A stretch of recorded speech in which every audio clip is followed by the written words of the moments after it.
Bonjour à tous, ici Adrien. Aujourd'hui on est le mardi 5 juillet 2022 et dans cette vidéo nous allons voir ensemble comment activer son système Red Hat. Et oui, puisque précédemment, je vous mettrai le lien dans le descriptif de la vidéo, on a vu comment installer Red Hat Enterprise Linux 9.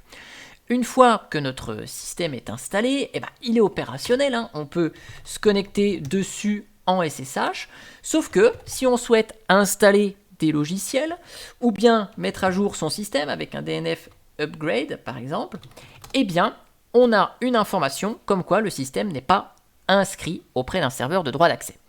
Donc le but de cette vidéo, c'est de voir l'inscription de notre système sur le portail Red Hat. Alors, le prérequis numéro 1, c'est effectivement d'avoir un compte chez Red Hat.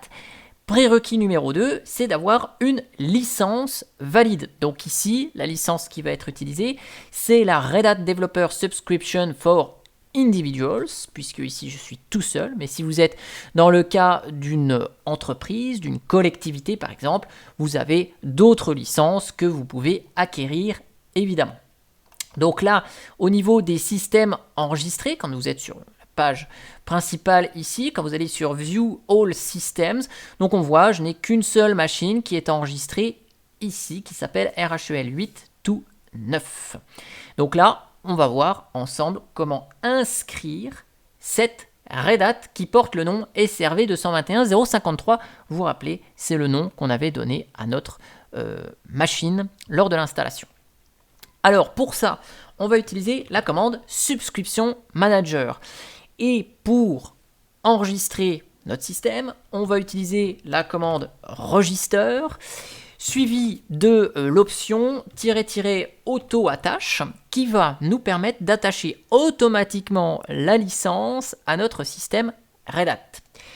Si on valide ici la commande, toute seule, donc celle-ci que vous voyez là, la commande va être interactive, c'est-à-dire qu'elle va vous demander le nom d'utilisateur du compte Red Hat, donc ici Adrien _D, c'est mon compte, suivi du mot de passe. Donc là, je saisis mon mot de passe, et donc si les informations sont bonnes, qu'on a effectivement un accès à Internet sur la machine, le système va être enregistré automatiquement avec un identifiant unique.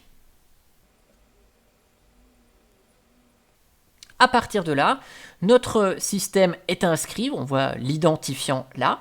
Et donc si on se rend cette fois-ci sur le portail Red Hat, qu'on rafraîchit la liste de nos systèmes, on va avoir une deuxième machine qui est arrivée entre-temps, voilà, SRV 221.053, elle est ici, et donc si je clique dessus, bien sûr, je vais avoir accès à ces informations, le temps que les outils remontent tout ça sur le portail Red Hat, notamment le statut, des mises à jour, de l'état du système. Donc là, voilà, sur cette machine qui est enregistrée depuis un petit moment et qui n'a pas reçu de mise à jour, on a des informations sur les paquets qui peuvent être mis à jour ici.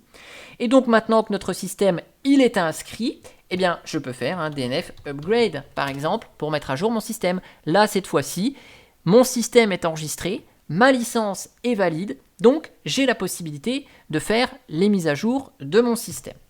Alors, si plus tard vous souhaitez désinscrire votre système, par exemple vous préparez une machine en vue de la cloner plusieurs fois, vous préparez un modèle, vous avez avec la commande Subscription Manager une autre sous-commande qui s'appelle Unregister, qui va tout simplement désinscrire notre système du portail Red Hat et ainsi va épurer cette machine de toute inscription.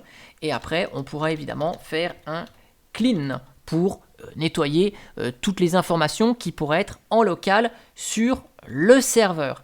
Alors cette commande Subscription Manager, vous avez vu, elle est interactive, ça veut dire qu'elle me propose de saisir l'identifiant et le mot de passe de mon compte Red Hat.